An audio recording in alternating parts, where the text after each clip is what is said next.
নমস্কার, আমি ডক্টর সুদীপ হালদার, আমি ক্যান্সার সার্জন। আজকে যে বিষয়টা নিয়ে আমি আলোচনা করব সেটা হলো ক্যান্সার ট্রিটমেন্ট এবং ইন্স্যুরেন্স। 2024-2025 সালে অনেকগুলো ক্যান্সার পেশেন্টের ইন্স্যুরেন্স ক্লেম রিজেক্ট এবং তারপরে তার বিরুদ্ধে কিছু কোর্ট কেস হয় এবং সেগুলোর ক্ষেত্রে কিছু গুরুত্বপূর্ণ তথ্য উঠে আসে এবং সেগুলোর পরে নভেম্বর 2025-এ আইএফডিআইএ কিছু রুল চেঞ্জ করে। সেই রুলগুলো সম্বন্ধে আমরা জানবো, যাতে একটা ইন্স্যুরেন্স নেওয়ার যেগুলো অলরেডি নেওয়া আছে বা যদি কেউ ইন্স্যুরেন্স নিতে চায় তাহলে সেসব ক্ষেত্রে ক্যান্সার রিলেটেড ট্রিটমেন্টে কিছু গুরুত্বপূর্ণ বিষয় আমাদের দেখে নিতে হবে, যাতে এই ব্যাপারগুলো পরবর্তী ক্ষেত্রে সমস্যা না করে। এখন কিছু কিছু ক্ষেত্রে, যেমন কিছু কোর্টের কেসে দেখা গেছে যে কারোর একটা অ্যাস্থমা ছিল, কারোর উচ্চ রক্তচাপ ছিল বা হাইপারটেনশন ছিল, তার জন্য ক্লেম রিজেক্ট করা হচ্ছে।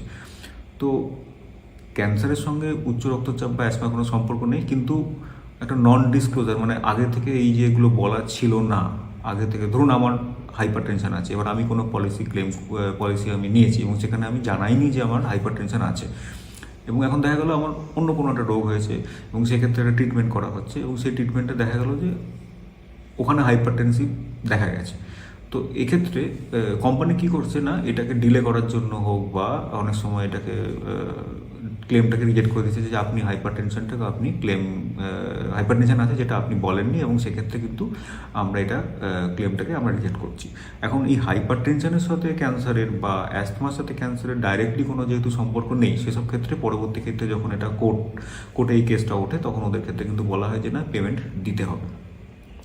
এখন কিছু কিছু জিনিস যেগুলো খুব ইম্পর্টেন্ট, যেগুলো চেঞ্জ হয়েছে, যেমন মোরাটোরিয়াম পিরিয়ড আগে ছিল 8 বছর, এখন সেটা করা হয়েছে 5 বছর।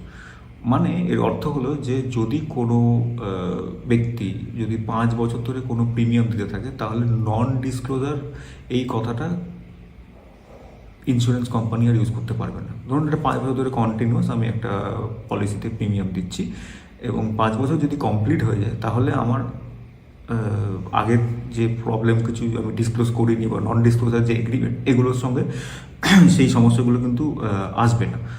2 নম্বর হচ্ছে যে ওয়েটিং পিরিয়ড। আগে থাকতে কোনো রোগ, যাদের অলরেডি কারো ডায়াবেটিস আছে, কারোর হাইপার টেনশন আছে, এই রিলেটেড যে ট্রিটমেন্ট বা এই রিলেটেড যদি কমপ্লিকেশন হয়, তাহলে আগে যেটা ছিল 4 বছর ধরে একটা ওয়েটিং পিরিয়ড থাকতো, এখন সেটা 3 বছর করা হয়েছে।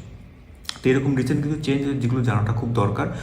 2 নম্বর হচ্ছে এই যে অলরেডি যদি কোনো কিছু ডায়াগনোসিস থাকে যে হাইপার টেনশন আছে, ডায়াবেটিস আছে, এগুলো কিন্তু আপনাদের জানানো উচিত, কারণ এইগুলো যদি জানানো থাকে তাহলে কিন্তু অনেক সমস্যার এত সম্মুখীন হওয়ার দরকার পড়ে না।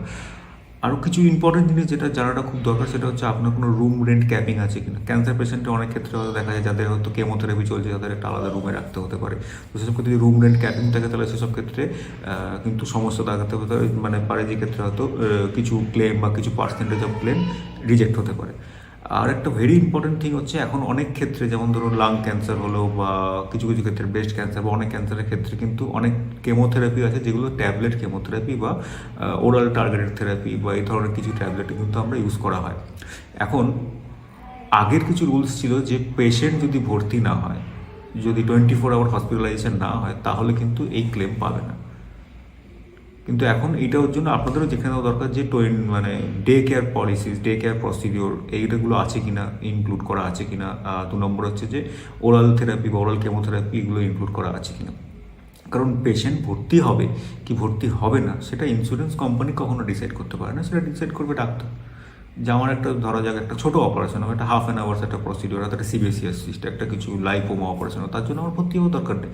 কিন্তু আগেকার কিছু রুলস রেগুলেশন ছিল যে 24 আওয়ার্স যদি ভর্তি না হয় তাহলে ওই ক্লেম পাবে না।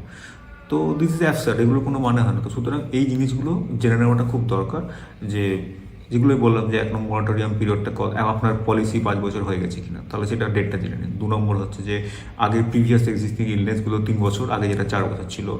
রুম রেন্ট ক্যাপিং কিছু আছে কিনা সেটা খুব ইম্পর্টেন্ট, সেটা যাচাই করে না। কারণ অনেক সময় কী হয় না, মানে যারা এজেন্ট রয়েছেন তারা হয়তো পুরোপুরি ব্যাপারটা ডিসক্লোজ করে না, পুরোপুরি ব্যাপারটা বলে না। আর অনেকগুলো পাতার একটা ব্যাপার থাকে যে এতটা লম্বা পাতার লিস্ট একটা আমাকে পড়তে হবে। তো এগুলো কিন্তু জানা দরকার। আপনারা প্রিমিয়াম করছেন মানে আপনি কিছু একটা ভেবেই করছেন যে আপনার কখনো অসুস্থ হতে পারেন, এবং দরকার। আজকালকার দিনে যেরকম হসপিটালাইজেশন কস্ট বেড়ে যাচ্ছে, তাতে যাদের প্রিমিয়াম, যাদের একটা ইন্স্যুরেন্স করার পসিবিলিটি আছে, মেডিক্লেমের এগুলো পসিবিলিটি রয়েছে, তা ডেফিনেটলি করা উচিত। কারণ খরচটা অনেক সময় মাত্রাতিরিক্ত হয়ে যায়।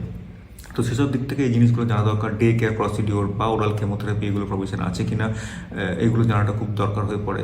তো এই জিনিসগুলো যদি আমরা একটু খেয়াল রাখতে পারি, এই জিনিসগুলো যদি আমাদের মাথায় থাকে, তাহলে কিন্তু আমরা অনেক ক্ষেত্রেই এই ব্যাপারগুলো থেকে বেরোতে পারি। এবং ডেফিনেটলি যদি কোনো কোল্ড অপারেশন হয়, মানে এমার্জেন্সি নয়, এবার যেমন ক্যান্সারের ক্ষেত্রে আমরা এমার্জেন্সি হয়তো কিছু সিচুয়েশন আছে, কিন্তু মোদ্দা কথা ধরুন ব্রেস্ট ক্যান্সার অপারেশন হবে বা একটা কোলন ক্যান্সারের অপারেশন হবে, সেগুলো একটা আর্জেন্ট, মানে ঠিক আছে আমরা আমাদের প্ল্যান করা থাকবে যে আমরা মঙ্গলবার অপারেশন করবো, তো চেষ্টা করা উচিত যে এটা 48 আওয়ার্স আগে থেকে একটা প্রি অথরাইজেশন যদি আনা যায়, সেটা হসপিটালের সাথে কথা বলে, যাতে পরবর্তী ক্ষেত্রে এইগুলো নিয়ে কোনো সমস্যা না হয়। কারণ অনেক ক্ষেত্রে দেখা যায়, আমরা অনেক সময় ফেস করি যে অনেক সময় যে ডিলে হচ্ছে, যে এই ডকুমেন্টসটা পাঠানো হয়নি, ওই ডকুমেন্টসটা পাঠানো হয়নি, এইটা নেই। তো কারণ যারা ওখানে বসে এগুলো ঠিক করে তারা কেউ ডাক্তার খুব একজন হয় না।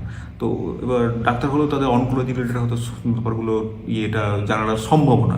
তো সেসব ক্ষেত্রে ওনারা ওদের মতো কাজ করছে। তো সেই জিনিস থেকে বের হয়ে আমাদেরকে যেটা করতে হবে যে ওই জিনিসগুলো যাতে হসপিটালের সঙ্গে কথা বলে যাতে এইগুলো পরবর্তী ক্ষেত্রে প্রবলেম না করে, সেগুলো জানানোটা খুব দরকার। তো ডকুমেন্টস আপলোড করা থেকে শুরু করে প্রি অথরাইজেশন যদি আনা যায় সেগুলো থেকে শুরু করে, এবং এই যে ব্যাপারগুলো বললাম এগুলো মাথায় রাখাটা খুব দরকার যখন আপনারা ইন্স্যুরেন্স নিচ্ছেন বা রিনিউ করছেন, বা আবার যখন নেক্সট টাইম যখন করা হচ্ছে বা নতুন করে কেউ যখন ইন্স্যুরেন্স নিচ্ছে। তো এইগুলো যদি আমরা মাথায় রাখতে পারি তাহলে হয়তো কিছু কিছু প্রবলেম আমরা অ্যাভয়েড করতে পারবো। আর একটা ইম্পর্টেন্ট জিনিস জেনেটিক টেস্টিং, যেটা এখনকার প্রিসিশন মেডিসিনের দিক থেকে ক্যান্সারের ক্ষেত্রে খুব ইম্পর্টেন্ট একটা জায়গা হতে দাঁড়াচ্ছে। এবং অনেকগুলো ক্ষেত্রে, অনেক ক্যান্সারের ক্ষেত্রে আমরা রেকমেন্ডও করি। আগে হয়তো এগুলো এক্সপেরিমেন্টাল বা একটা এই ধরনের ক্লজ দেখিয়ে রিজেক্ট করে দিত, তো সেগুলো উঠে আস্তে আস্তে আসছে যে যেগুলো ক্ষেত্রে অলরেডি ইন্ডিকেশন রয়েছে সেসব ক্ষেত্রে কিন্তু সেই কোম্পানি ইন্স্যুরেন্স কিন্তু ক্লেম দিতে হবে, এবং সেই ব্যাপারগুলো আস্তে আস্তে আসছে। এবং এগুলো আরও যত দিন যাবে, যত আমরা প্রেসিশন মেডিসিনের দিকে যাব, তত কিন্তু আমাদের এই ব্যাপারগুলো মাথায় রাখতে হবে যে এইগুলো খুব ইম্পর্ট্যান্ট। সুতরাং এই চোখ কান খোলা রাখা দরকার। ইন্স্যুরেন্স নেওয়ার আগে এজেন্টের সঙ্গে ডিরেক্টলি কথা বলুন এই জিনিসগুলো সম্বন্ধে, এবং সেগুলো সম্বন্ধে কোথায় লেখা আছে সেগুলো ওনাকে হাইলাইট করতে বলুন, যাতে আপনারা ব্যাপারগুলো জানেন যে না এগুলো অলরেডি আমরা জানি।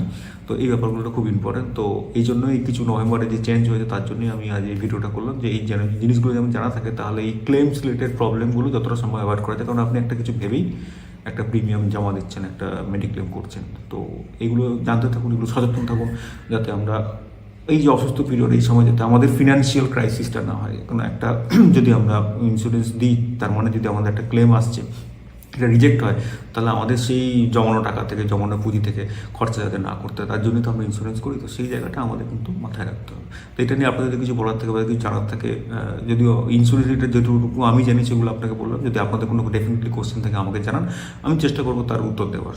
নমস্কার।